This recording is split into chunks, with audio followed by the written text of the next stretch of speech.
Damos inicio a un nuevo Coopera Café. En este caso vamos a hablar de un tema fundamental, de presente y de futuro, que nos va a acompañar a lo largo de todo el siglo, como es el del cambio climático, el de la emergencia climática, ¿no? Y cómo se está manifestando este cambio climático en los diferentes países, regiones del mundo, algunos de ellos con dificultades para poder sobrevivir, en el caso de las actividades económicas esenciales, o incluso para poder permanecer en el lugar de estancia, ¿no?, de residencia habitual. Por tanto, vamos a hablar sobre emergencia climática y las políticas y las acciones de cooperación. Vamos a desarrollar 3 ejes temáticos que nos van a acompañar a lo largo de estos minutos. El primero, unas reflexiones generales sobre la emergencia climática y la cooperación que se debe llevar a cabo para disminuir esa categoría de emergencia en algunas regiones y países muy destacado. En segundo lugar, hablaremos de las acciones concretas, ¿no?, que nuestros invitados, a través de sus organizaciones, están llevando a cabo en esas regiones, en esos países, o en general como políticas de vinculación de la ciudadanía en el caso de la educación. Y por último haremos unas reflexiones finales sobre el horizonte que nos espera en los próximos años, ese horizonte 2030 de Objetivos de Desarrollo Sostenible, bueno, desde la cooperación, cómo se ven esos objetivos y qué acciones concretas se están llevando a cabo también para desarrollarlos. Comenzamos, por tanto, este Coopera Café sobre emergencia climática. Sin más, paso a presentarles a nuestros invitados, que son gente de primer nivel en el apartado de la cooperación al desarrollo y de la educación. Tenemos con nosotros a Jorge Cabero, que es director de la ONG CERAI. Bienvenido, Jorge. Gracias por la invitación, estoy encantado de estar aquí. Un placer. Tenemos también a Cristina Ramón, ella es vocal de la Junta Directiva de la ONG Ecosol y además es presidenta de la Coordinadora Valenciana de ONGs. Gracias, Cristina, por estar aquí. Gracias a vosotros por invitarme. Muy bien. Tenemos también a Ana Pons, ella es directora del Centro de Educación Ambiental de la Comunidad Valenciana, és una pieza fundamental també en tot esto. Gràcies, Ana. Moltes gràcies, Jorge, i moltes gràcies per donar-nos l'oportunitat al món de l'educació ambiental a estar així, parlant de cooperació també. Gracias. Y por último, contamos con David Bravo, él es director de Estrategia e Innovación de la ONG CESAL. Muchas gracias, David, por estar con nosotros. Buenos días. Gracias. Pues si os parece, comenzamos con el primer eje temático que comentábamos, unas reflexiones más generales sobre lo que es la emergencia climática y lo que desde la cooperación se puede abordar para ir reduciendo esa brecha de pobreza y exclusión que encontramos en algunas partes del mundo. Tienes la palabra, Jorge, cuando quieras. Bueno, como he dicho, primero que todo, agradeceros la invitación, es un placer estar aquí y compartir con vosotros pues tanto lo que hacemos como lo que nos gustaría hacer colectivamente, al final estos espacios son de intercambio, ¿no?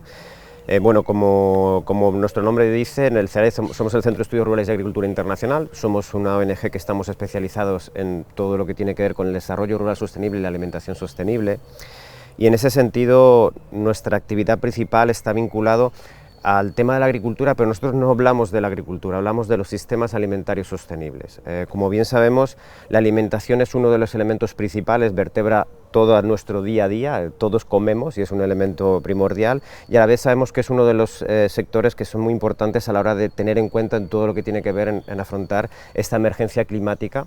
Según datos que se recogen, el sector de la agricultura, el sector de la alimentación, tiene un impacto en torno al 30% de las emisiones de carbono, pero para nosotros es importante hablar desde una perspectiva de entender que ese 30% también está, digamos, separado de distintas perspectivas. La producción solo es el 15% de esas emisiones y por supuesto hay que trabajar en cómo mejorar y cómo fomentar sistemas productivos que sean más sostenibles, ¿no? Muy bien, Jorge. Cristina, en vuestro caso... Bueno, en nuestro caso, reiterar el agradecimiento que ya Jorge os ha expresado, tanto desde Ecosol como desde la coordinadora. Y bueno, nosotras desde Ecosol llevamos muchos años preocupadas por la incorporación del tema ambiental en los programas y en los proyectos de cooperación. Hace muchos años que nos dimos cuenta, a raíz de la publicación que sacó en 2006 Naciones Unidas, ¿no?, que establecía que el 60% de las migraciones eran causadas por cuestiones ambientales de origen. Nos dimos cuenta que el tema ambiental era un tema prioritario y era un tema que necesitaba ser absolutamente transversal en los programas y en los proyectos de cooperación internacional.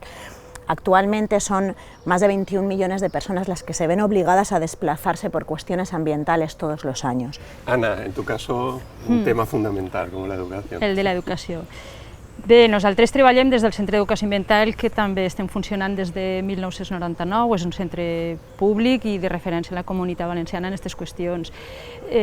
Procurem abordar el tema de l'emergència climàtica des de les arrels. Pensem que l'emergència climàtica, la crisi tant climàtica com ecològica, com crisi social que estem patint avui en dia, té a veure en el model de producció i consum de les nostres societats occidentals i que, per tant, hem d'anar a veure què és el que està passant en aquest model. Un model que està basat en un consum exacerbat de materials de tot tipus, de recursos naturals, d'energia, i està basat també en una desigualtat de les persones, una desigualtat en el treball i una desigualtat també en el gènere. Tot això porta com a conseqüència problemes de tot tipus, tant en el primer món com en aquells països que necessiten la cooperació del primer món. Sabem molt bé, com comentava ara Cristina, quina és la situació. Avui per avui la major part dels migrants tenen més a veure en desastres naturals i bona part d'ells en desastres que tenen que veure amb el canvi climàtic i no tant en desastres bèl·lics. Per tant, és una qüestió fonamental. Com des de l'educació ambiental pensem que hi ha que tractar aquestes qüestions? Òbviament des d'una educació ambiental en valors, on totes les dimensions que tenen que veure en la vida humana en el planeta tenen que estar presents. Per tant, si realment volem fer una transició ecològica que aborde i que evite les pitjors conseqüències que s'esperen dins dels escenaris possibles que hi ha, les transformacions han de ser profundes i per a fer aquestes transformacions profundes que hauran d'abordar transformacions a nivell estructural, institucional, com també social o ambiental, és necessària l'educació. David, en vuestro caso, con vuestra experiencia de años también trabajando en estas cuestiones. Sí, yo creo que es interesante lo que comentaba Ana, porque tenemos que entender, yo creo que merece la pena situar el contexto. Claro que el cambio climático nos afecta aquí en países como el nuestro, como España, pero el impacto que sufren los países vulnerables y las poblaciones dentro de estos países más vulnerables es mucho mayor, ¿no? Lo han comentado anteriormente también Cristina. Por poner solo dos ejemplos, en una zona en la que trabajamos de Perú, en la selva amazónica, los últimos 15 años han perdido 300.000 hectáreas de bosque húmedo, ¿no? Tropical. O en la zona de glaciares, en los últimos 50 años ha pasado de 1.100 kilómetros cuadrados a 450 kilómetros cuadrados y se espera que de los 18 cordilleras glaciares que hay en Perú, en la región andina, desaparezcan 5 en los próximos 5 años, ¿no? Esto, que pueden parecer cifras así, bueno, un poco técnicas, implica pérdida de suelo, posibilidad de cultivos, implica migraciones, implica una fuerte erosión que luego, por la deforestación, que luego trae inundaciones. Quiero decir, todo este impacto creo que es el que hay que entender cuando hablamos de aquí, desde nuestro sillón bastante cómodo, que en estos países supone moverte del país, supone perder tu alimentación, tu medio de vida, tu medio de subsistencia, ¿no? ¿Qué hacer? ¿No? Porque la pregunta entonces es ¿qué hacemos? Yo creo que la Cumbre del Clima de París de 2015 ya marcaba un poco la senda de adaptación y mitigación, y es un poco lo que hacemos desde CESAL, ¿no? Acciones en la mayoría de los casos de adaptación, porque es lo que podemos hacer, y cuando podemos la mitigación, ¿no? Que cuesta todavía más. Bueno, vamos a ver ahora un vídeo que se ha grabado con opiniones de la ciudadanía sobre esta cuestión de la emergencia climática y después lo comentamos.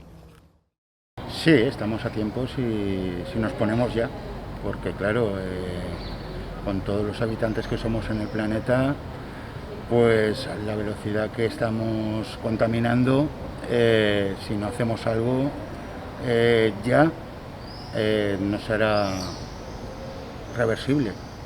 Bueno, el gobierno debería multar más a las empresas que contaminan y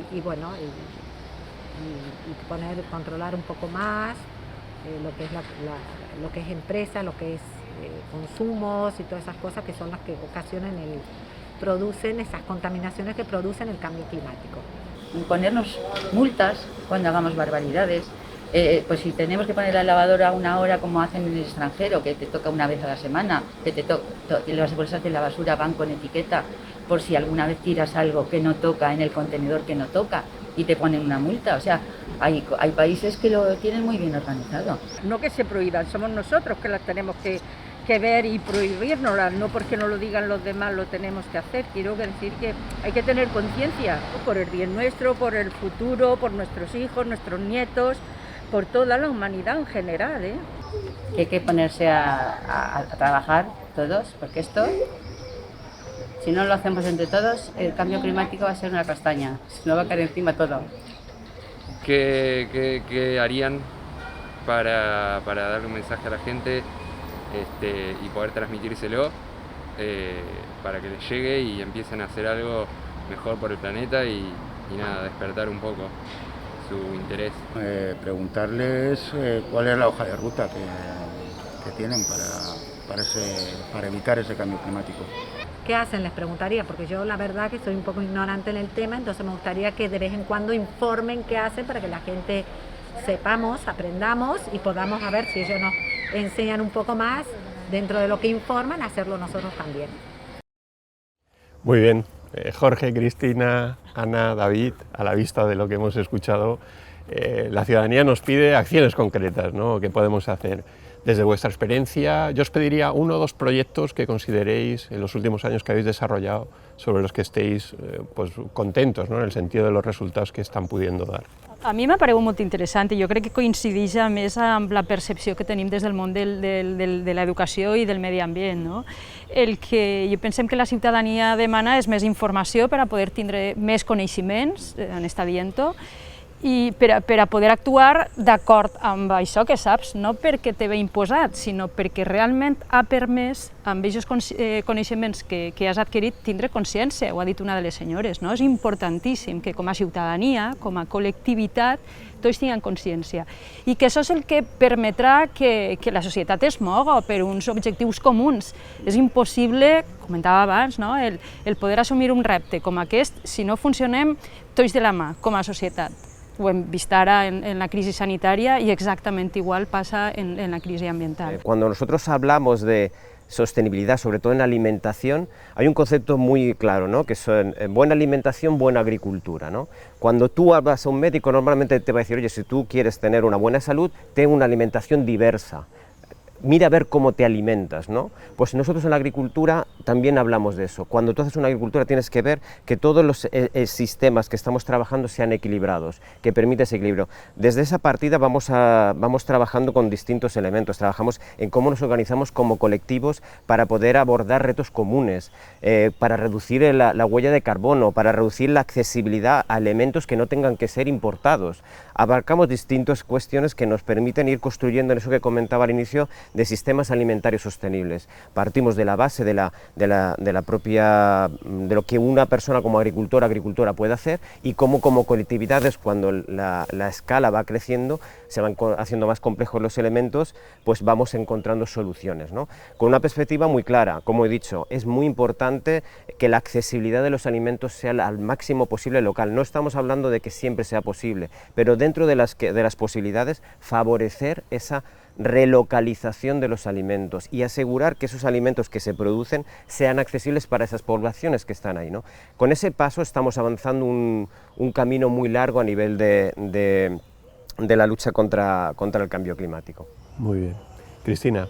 Sí, yo viendo el vídeo, aparte de las acciones concretas que me gustaría comentarte luego, viendo el vídeo también me venía, como Jorge planteaba, a la cabeza este tema de qué podemos hacer como ciudadanos, ¿no? Como ciudadanas. Y fíjate que yo cuando empezaba en el mundo de la cooperación internacional, hace 20 años, recuerdo una frase que me llamó poderosamente la atención, que leí, que fue que un bebé europeo tenía la misma huella ecológica a los 9 meses que una persona que vivía en África durante toda su vida. Nosotros entendemos la cooperación y la lucha contra la pobreza como una defensa y un ejercicio de los derechos humanos, ¿no? No puede estar nunca desvinculado al ejercicio de derechos humanos. Sin embargo, no existe normativa internacional sobre la defensa de los derechos de la tierra. Bueno, estamos ya en el tramo final de este interesante café y yo os pediría una reflexión final.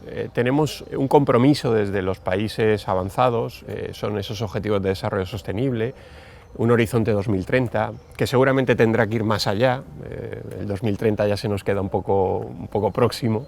Y os pediría pues una reflexión final desde vuestro campo principal de actividad, en vuestras organizaciones, sobre lo que nos puede deparar pues, el futuro, en estos próximos años, en el ámbito de la cooperación. Por ejemplo, Jorge, desde el desarrollo agrario de esas comunidades locales, bueno, pues, el cumplimiento de esos objetivos de desarrollo sostenible, ¿cómo lo veis vosotros? Bueno, nosotros hay un elemento que a mí me gustaría también compartir, que es venimos desde el ámbito de la cooperación y para mí también es muy importante el entender qué es esa cooperación. Cuando nosotros hablamos de cooperación hablamos de poner conocimientos en conjunto y trabajar conjuntamente para afrontar un reto, ¿no? Esto es el concepto para nosotros de la cooperación. Muchas veces vemos, como has hablado, desde los países enriquecidos colaboramos con los empobrecidos, pero es que nosotros vamos a colaborar con una serie de personas, una serie de colectivos que se afrontan a un reto y nos unimos a ellos para poder abordarlo. Y lo digo esto porque también esa traslación de cooperación hacia acá también llega. Cuando hablamos, por ejemplo, hemos hablado de términos de agroecología, que cada vez lo tenemos más presente, es un término que se ha construido principalmente en los países de América del Sur y que ahora estamos aprendiendo, compartiendo de ese espacio de cooperación construido para poder también trabajarlo aquí. Y no hablo desde un trabajo, desde un conocimiento que viene desde el ámbito más popular, es popular, pero también científico, desde científicos desde el ámbito de América Latina que lo han estado desarrollando y ahora estamos trabajándolo. Retomando primero lo que comentabas de los Objetivos de Desarrollo Sostenible, claro, pues ahí hubo un cambio, apareció la palabra sostenible cuando antes en los Objetivos de Desarrollo del Milenio no aparecía, ¿no? Y el eje de planeta pues está muy presente en todos los objetivos. Y desde la Cumbre de París aparecieron las famosas contribuciones nacionales determinadas, es decir, que cada país tiene una serie de metas concretas a las que tiene que contribuir y una serie de acciones a las que se tiene que comprometer.